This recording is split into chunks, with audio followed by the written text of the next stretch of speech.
Hello student, स्वागत है आप सभी का हमारे यूट्यूब चैनल में एक बार फिर से। डीएलएड में एडमिशन तो ले लिया, अब क्या? ये क्वेश्चन बहुत सारे एस्पिरेंट्स के मन में चल रहा है कि उनका सिलेक्शन हो गया, उन्होंने डीएलएड में एडमिशन ले लिया और अब आगे को उन्हें बिल्कुल भी पता नहीं है कि उन्हें क्या करना है।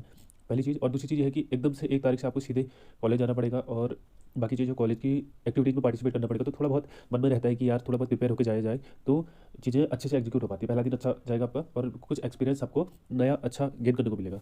तो इसी क्रम में आगे बढ़ते हुए मैंने सोचा कि आप लोगों के लिए एक वीडियो बनाई जाए जिसमें आप लोगों को बताया जाए कि डीएलएड एक्चुअल में है क्या, डीएलएड के बाद नौकरी कैसे मिलती है और डीएलएड के बाद आपका जो डीएलएड में ड्यूरिंग डीएलएड 2 साल के डीएलएड में आपको क्या क्या चीज़ें किन किन फेजों से गुजरना पड़ेगा।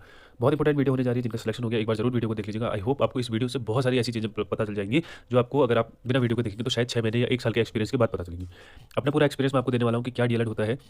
वीडियो में बने रहे, आपको पूरी जानकारी डीएलएड के बारे में मिल जाएगी। देखिए, सबसे पहले क्या है द्विवर्षीय डीएलएड संचालन हेतु आवश्यक नियम। अब देखिए नियम क्या कहते हैं। द्विवर्षीय डीएलएड प्रशिक्षण कार्यक्रम को गुणवत्ता युक्त एवं प्रभावी बनाने के लिए नियमानुसार नियम निर्धारित किए गए हैं। ठीक है, नियम जो एससीईआरटी से डिसाइड किए गए वो ये है। पहला क्या है, उपस्थिति। उपस्थिति इसका टॉपिक है। उपस्थिति कितनी रहनी चाहिए आपकी? प्रत्येक सेमेस्टर में न्यूनतम 110 दिन निर्धारित है। कार्य दिवस, ठीक है, ये देख लीजिएगा, ये इंपॉर्टेंट है। कार्य दिवस निर्धारित है। राष्ट्रीय पर्वों को कार्य दिवस में सम्मिलित नहीं किया जाएगा। ठीक है, इसका मतलब क्या है कि आपको एक सेमेस्टर में 110 दिन आपकी प्रेजेंट लगनी जरूरी है। ठीक है, 110 दिन आपको कॉलेज में उपस्थित रहना जरूरी है। छुट्टियों का बता दूं, छुट्टियों का इसमें लिखा है साफ साफ। दूसरे पॉइंट को देखेंगे, द्विवर्षीय डीएलएड प्रशिक्षण की अवधि में प्रत्येक सेमेस्टर में कुल कार्य दिवस में 100% उपस्थिति अनिवार्य है। 100% कहने का मतलब है कि 110 दिन जितना आपका कॉलेज खुलेगा 110 दिन आपको कंप्लीट करने जरूरी है। ठीक है, एक सेमेस्टर में अधिकतम 6 दिन का अवकाश दे होगा, इसके अतिरिक्त कोई भी अवकाश दे नहीं होगा। अब देखिए, 6, बहुत सारे लोग कंफ्यूज रहते हैं कि 6 ही छुट्टियां मिलेंगी क्या और बाकी छुट्टियों का क्या होगा। तो आपको क्लियर कर दूं कि आपका संडे, सारे संडे ऑफ, सारे वीकेंड जो आपकी छुट्टियां होती हैं, जो आपकी लिस्ट आती है छुट्टी की, वो छुट्टियां होती है। उसके बाद आपका महीने का सेकंड सैटरडे भी ऑफ रहता है। ठीक है, ये छुट्टियां प्लस 6 दिन का अवकाश की जो बात कर रहा है, ये सीएल्स होती है, कैजुअल लीव्स होती है, जो आपको कभी भी आकस्मिक अवकाश जब आपकी ज़रूरत पड़ती है तो वो ये 6 छुट्टियां आप ले सकते हो कभी भी ड्यूरिंग सेमेस्टर बीच में। और रही बात एक्सट्रीम इमरजेंसी की, तो वो थोड़ा बहुत मैनेज हो जाती है। बाकी मैं कुछ बोलूँगा नहीं यहाँ पे, समझदार के लिए सारा काफ़ी है। ठीक है, आगे चलते हैं। 100% कम उपस्थिति होने वाले प्रशिक्षु को संबंधित सेमेस्टर में पूरा नामांकन कराना होगा। ऐसा नामांकन प्रशिक्षु द्वारा द्विवर्षीय डीएलएड प्रशिक्षण की समाप्ति के उपरांत ही ऐसे संचालित सेमेस्टर में कराया जाएगा, परंतु यह सुविधा उसके पूरे प्रशिक्षण कार्यक्रम के दौरान केवल एक सेमेस्टर में अनुमति रहेगी।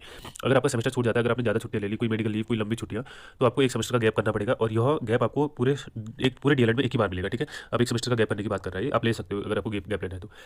किसी एक सेमेस्टर के लिए देय अवकाश अगले सेमेस्टर में नहीं जोड़ा जाएगा। आपको पहले सेमेस्टर में 6 छुट्टियां मिलती थी, आपने 2 ही ली, 4 बच गई, तो आपको 4 छुट्टियां अगले सेमेस्टर में ऐड नहीं होंगी, आपको अगले सेमेस्टर में भी 6 ही छुट्टियां मिलेंगी। अगला है, प्रशिक्षण हेतु नामांकन कराने से पूर्व अभ्यर्थियों को अवकाश एवं उपस्थिति के संबंध में नियमों से अवगत कराते हुए एक अनुबंध पत्र लिया जाएगा, जिसमें उपस्थिति, अवकाश तथा अन्य नियमों का अनुपालन करने का उल्लेख होगा। ठीक है, ये कुछ लेटर की बात कर रहा है, शायद ये लेटर आपने शपथ पत्र के तौर पर दे दिया है मेरे हिसाब से। ठीक है, अगला है आचरण। आचरण की बात करें, प्रशिक्षु से अपेक्षा की जाती है कि प्रशिक्षण अवधि में उसका कार्य व्यवहार उत्कृष्ट कोटि का होगा। यदि प्रशिक्षु द्वारा प्रशिक्षण अवधि में अमर्यादित व्यवहार किया जाता है तो इस स्थिति में प्रशिक्षु के आचरण की जांच आख्या के आधार पर संबंधित संस्थान के प्राचार्य की संस्तुति पर अपर निदेशक राज्य शैक्षिक अनुसंधान एवं प्रशिक्षण परिषद उत्तराखंड द्वारा प्रशिक्षण को निष्कासित किया जा सकता है अथवा उसे परीक्षा से वंचित किया जा सकता है। प्रशिक्षण की अवधि में किसी भी प्रकार का आंदोलन में सम्मिलित होने पर या राजनीतिक दबाव डालना आचरण संहिता के विरुद्ध माना जाएगा। ठीक है, इसे अनुशासनहीनता मानते हुए प्रशिक्षु और प्रशिक्षुओं का अभ्यर्थन स्वतः निरस्त माना जाएगा। प्रवेश संबंधी विवाद की स्थिति में न्यायालय के आदेशों से या अन्य किसी भी प्रकार कारण से देर से प्रवेश पाने की स्थिति में छूटे हुए सेमेस्टर पूर्ण अवधि के लिए आगामी बैच के लिए उस सेमेस्टर के प्रवेश लेकर पाठ्यक्रम पूर्ण करना होगा, तभी वो परीक्षा में सम्मिलित हेतु अर्य होंगे। ठीक है, पहली बात है कि आपके व्यवहार को लेकर आपको एक सजेशन देना चाहूँगा कि अपना व्यवहार, आपका जो व्यवहार है वो डाइट में अच्छा बना के रखें। अगर आपको गुस्सा आता है तो थोड़ी चीज़ों को कंट्रोल करें। वैसे ऐसे नौबत आती नहीं है क्योंकि टीचर्स और स्टाफ, पूरा स्टाफ डाइट का पूरा बहुत कोऑपरेटिव रहता है, बहुत ज़्यादा कोऑपरेटिव रहता है। ठीक है, आपको एक चीज़ की जरूरत होगी, आपको 2 चीज़ें मिल जाएंगी। मैं अपना एक्सपीरियंस शेयर कर रहा हूँ, तो इतना कोऑपरेटिव रहता है तो ऐसी नौबत आती नहीं है पहली बात। और खासकर टीचरों से बना के रखें। क्यों? रीजन ये है कि आपके प्रैक्टिकल के अच्छे मार्क्स होते हैं, ये सबसे बड़ा रीजन है। आगे कुछ नहीं बोलूँगा, आप ज़्यादा समझदार है। ठीक है, आगे चलते हैं। और हाँ, एक पॉइंट और था कि आप किसी भी आंदोलन में सम्मिलित नहीं हो सकते इस दौरान पे, और किसी भी राजनीतिक दबाव नहीं डाल सकते कोई भी प्रकार का राजनीतिक दौरान 2 वर्षीय डीएलएड के दौरान। ठीक है, अगला है परीक्षा। देखिए, परीक्षा क्या है, प्रत्येक सेमेस्टर के अंत में निर्धारित प्रश्न पत्र विषयों लिखित एवं परीक्षा का संचालन किया जाएगा, यूपीएससी द्वारा किया जाएगा। अंतिम सेमेस्टर में प्रत्येक प्रश्न पत्र विषय की प्रायोगिक कक्षा शिक्षण योजना का आकलन बाह्य परीक्षक द्वारा किया जाएगा। ये चौथे सेमेस्टर की बात है, उसमें टीचिंग होती है, टीचिंग करनी होती है, चौथे सेमेस्टर की बात है। ठीक है, उसके बाद है परीक्षा का माध्यम भाषाओं को छोड़कर अन्य समस्त प्रश्न पत्रों के लिए केवल हिंदी होगा। ये बहुत इंपॉर्टेंट बात है, जो इंग्लिश मीडियम के बच्चे होते हैं थोड़ा बहुत अपनी हिंदी की राइटिंग और हिंदी की फ्लुएंसी बढ़ा लें। ठीक है, क्योंकि आपके जो पेपर है वो आप हिंदी में ही दे सकते हैं, इंग्लिश में नहीं दे सकते, केवल भाषा को छोड़ के। ठीक है, अगर इंग्लिश लैंग्वेज का पेपर है, उर्दू लैंग्वेज या संस्कृत लैंग्वेज का पेपर है, तो आपको लैंग्वेज के पेपर उसी भाषा में देने पड़ेंगे और बाकी सारे जो सब्जेक्ट होते हैं वो आपको उसी हिंदी भाषा में देने होंगे। ठीक है, आगे बताऊंगा सब्जेक्ट क्या कहते हैं उनके। आगे देखिए, परीक्षा में उत्तीर्ण होने के लिए प्रश्न पत्र विषय की सैद्धांतिक और लिखित परीक्षा में न्यूनतम 50% अंक अर्जित करना अनिवार्य है।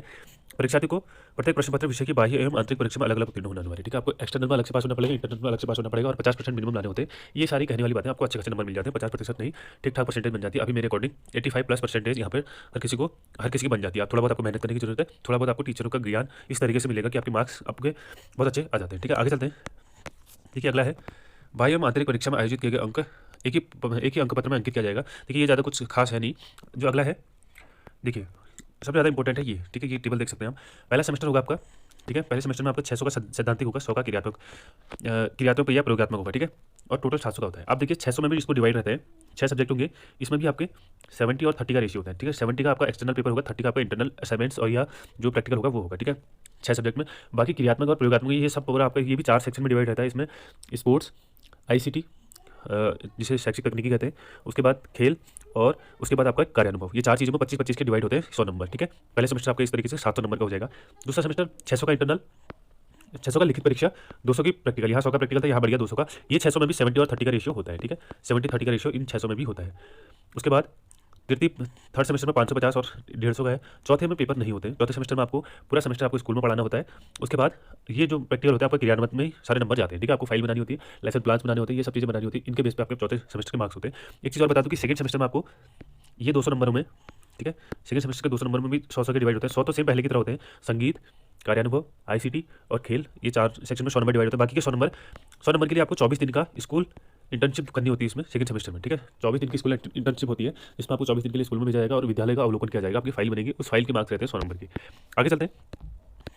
उसके बाद देखिए कुछ उसने दिया है, 75% आप अचीव करेंगे तो आपको प्रथम श्रेणी, 75% से ऊपर प्रथम श्रेणी घोषित किया जाएगा, 50 से 75% तक द्वितीय श्रेणी और 50% से कम होंगे तो आपको फेल करा दिया जाएगा, जो कि आज तक कोई हुआ नहीं है। ठीक है, इसकी टेंशन लेने की जरूरत नहीं है। आगे चलते हैं। देखिए, यदि कोई परीक्षार्थी द्विवर्षीय प्रशिक्षण कार्यक्रम के दौरान सफलतापूर्वक पूर्ण नहीं कर पाता है, अर्थात वह किसी प्रश्न पत्र या विषय में अनुत्तीर्ण हो जाता है, तो उसे द्विवर्षीय प्रशिक्षण काल के अधिकतम 2 प्रश्न पत्रों या विषयों को पुनः परीक्षा में शामिल करने हेतु एक अतिरिक्त अवसर प्रदान किया जाएगा। अब देखिए, कोई आपकी मेडिकल लीव हो जाती है, पेपर के दौरान कोई मेडिकल कंडीशन हो जाती है या किसी और चीज़ की वजह से आप पेपर नहीं दे पाते, तो आपको एक बार और मौका दिया जाएगा। लेकिन पूरे सेमेस्टर में, पूरे साल में, सॉरी पूरे इंटर्नशिप में, पूरे 2 साल के उसमें आपको केवल 2 ही पेपर में ऐसा मौका मिलेगा। ठीक है, अधिकतम 2 पेपरों के लिए, उससे ज़्यादा ऐसा मौका नहीं मिलेगा। आगे देखते हैं। किसी परीक्षार्थी के किसी सेमेस्टर अथवा चारों सेमेस्टर को मिलाकर 2 या 2 से अधिक प्रश्न पत्र में अनुत्तीर्ण होने की स्थिति में पुनः परीक्षा का, देखिए वही चीज़ कह रहा है कि दो पेपरों से ज़्यादा में आप एब्सेंट नहीं हो सकते। ठीक है, आगे देखते हैं। आगे कुछ ज़्यादा खास है नहीं। ठीक है, छुट्टियों वगैरह के बारे में बताया गया, पाठ्यचर्या के बारे में बताया गया। अब देखिए, मेन चीज़ ये है स्क्रूटनी। स्क्रूटनी क्या होता है? अगर आपको लगता है कि आपके मार्क्स कम है पेपर में, तो आप रीचेक के लिए जा सकते हैं। ठीक है, स्क्रूटनी कहते हैं उसे, तो वो करवा सकते हैं, वो नियम के अंतर्गत होगी। ठीक है, अब देखिए अंतिम प्रश्न है, प्रशिक्षण संचालन के अन्य नियम क्या क्या है? अभ्यर्थी को प्रशिक्षण संस्थान में प्राचार्य द्वारा निर्धारित तिथि के भीतर प्रवेश लेना अनिवार्य है। आप सबको बताया कि आपको आपने एडमिशन ले लिया है, एडमिशन की डेट बढ़ी है अभी, जिनने नहीं लिया वो ले सकते हैं और वेटिंग लिस्ट आएगी उनको भी एडमिशन लेना पड़ेगा। और आपकी 1 तारीख से आपकी क्लासेस शुरू हो जाएंगी। ठीक है, 1 जनवरी से। पत्रिका सूची की बात कर रही है, तो मैंने पहले बता दिया गया। प्रवेश लेने हेतु अभ्यर्थी शैक्षिक समस्त प्रमाण पत्रों की मूल प्रति के साथ उपस्थित रहेंगे। ये चीज़ें आपने करवा ली होंगी, आई होप। आगे देखिए, प्रशिक्षण का माध्यम मैंने बता दिया पहले कि भाषा को छोड़कर अन्य सभी प्रशिक्षण का माध्यम केवल हिंदी रहेगा। ठीक है, आपकी जो स्टडी होगी वो हिंदी में ही होगी और आपको पेपर में भी हिंदी में लिखना होगा। ठीक है, देखिए गणवेश की बात कर रहा है, ये गणवेश आपका कंपलसरी है।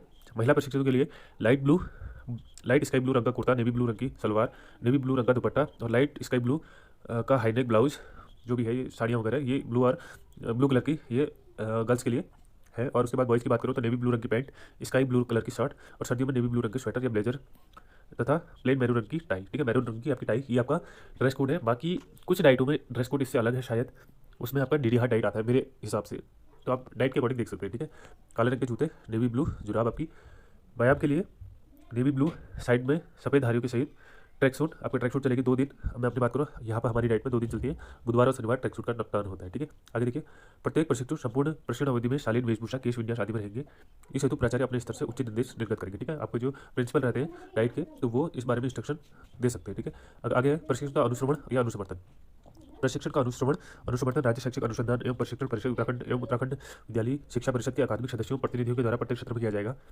इसके साथ ही प्रति सेमेस्टर विषयवार संदर्भ समूह शिक्षकों की गोष्ठियाँ भी आयोजित की जाएगी। ये टीचरों के लिए बात करी गई कि आपके जो सेमेस्टर चल रहे हैं वहाँ पर आपको ऊपर से टीम वगैरह विजिट करने आ सकती है कभी भी, और टीचरों की इंटरमीट होनी जरूरी है, ठीक है। शिक्षकों की गोष्ठियाँ आयोजित की जाएगी। ये थे कुछ इंपॉर्टेंट नियम जो मैंने बता दिया आप लोगों को। अगर आपको किसी को डाउट है वो आप मेरे से पूछ सकते हैं, टेलीग्राम ग्रुप में मैं आपके लिए अवेलेबल हूँ हर हमेशा।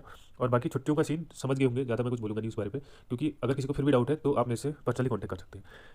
ये थी डीएलएड में एडमिशन लेने के बाद कुछ बहुत ज़्यादा इंपॉर्टेंट बातें जो मैंने आपके सामने डिस्क्राइब करी। अगर आपका फिर भी कोई डाउट रहता है तो आप मेरे से पूछ सकते हैं कमेंट बॉक्स पे, या फिर टेलीग्राम ग्रुप पे जुड़ के आप वहाँ पे पूछ सकते हैं, मुझसे पर्सनली भी कॉन्टैक्ट कर सकते हैं टेलीग्राम ग्रुप पे।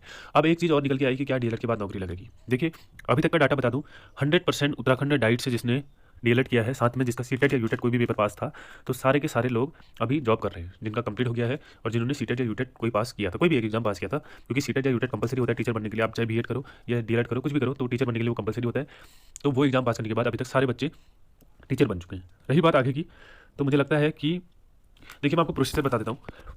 आपकी डीएलएड टीचर बनने के लिए क्या मेरिट बनती है, ठीक है। आपकी डीएलएड की परसेंटेज प्लस आपका सीटेट या यूटेट, ठीक है। आपका सीटेट या यूटेट में के मार्क्स की परसेंटेज कंबाइंड बनती है। अब डीएलएड की परसेंटेज क्या है, टोटल ओवरऑल आपका 3000 नंबर का आपके चारों सेमेस्टर के पेपर होंगे, तो 3000 नंबर का इसका वेटेज होता है 60%।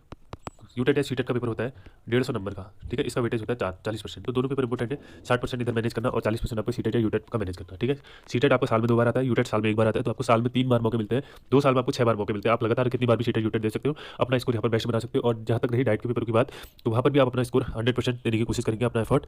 तो ये रहती है सिलेक्शन प्रोसीजर। 60% आपका डीएलएड का, 40% यूटेट का। अभी तक का डाटा बता दिया मैंने। लगभग 100% लोग, लगभग नहीं 100% लोग, कोई ऐसा बैठा नहीं है जिसने उत्तराखंड से डीएलएड किया हो। उत्तराखंड की डाइट से मैं कोई अदर इंस्टीट्यूट या अदर आउट ऑफ उत्तराखंड की बात नहीं करूँगा, क्योंकि मैं डाइट को लेकर चल रहा हूँ, तो यहाँ के लोगों को लेकर बात करूँगा। तो यहाँ के अभी तक का रिकॉर्ड इतना है, जो नियमावली कहती है, नियम के अकॉर्डिंग इस तरीके से सिलेक्शन होता है। 60% डीएलएड का, 40% यूटेट का। ये थी सिलेक्शन प्रोसीजर। बाकी वैकेंसी आने का वेट थोड़ा बहुत करना हो सकता है, जब वैकेंसी आती है तभी अप्लाई करेंगे, क्योंकि डीएलएड में अगर आप कर रहे हैं तो उससे पहले वैकेंसी आएंगी, आपने अप्लाई कर दिया, कोई फायदा है नहीं। जब आपका कंप्लीट होगा पूरे बैच, पूरे ऑल उत्तराखंड का बैच एक साथ कंप्लीट होगा, तो उसके बाद ही सारे लोग एलिजिबल रहते हैं, ठीक है। ये थी आज की वीडियो, इंपॉर्टेंट अपडेट्स। अगर वीडियो पसंद आई तो वीडियो को लाइक करिए, चैनल को सब्सक्राइब करिए। Thanks for watching. मिलते हैं नेक्स्ट वीडियो में, तब तक के लिए बाय।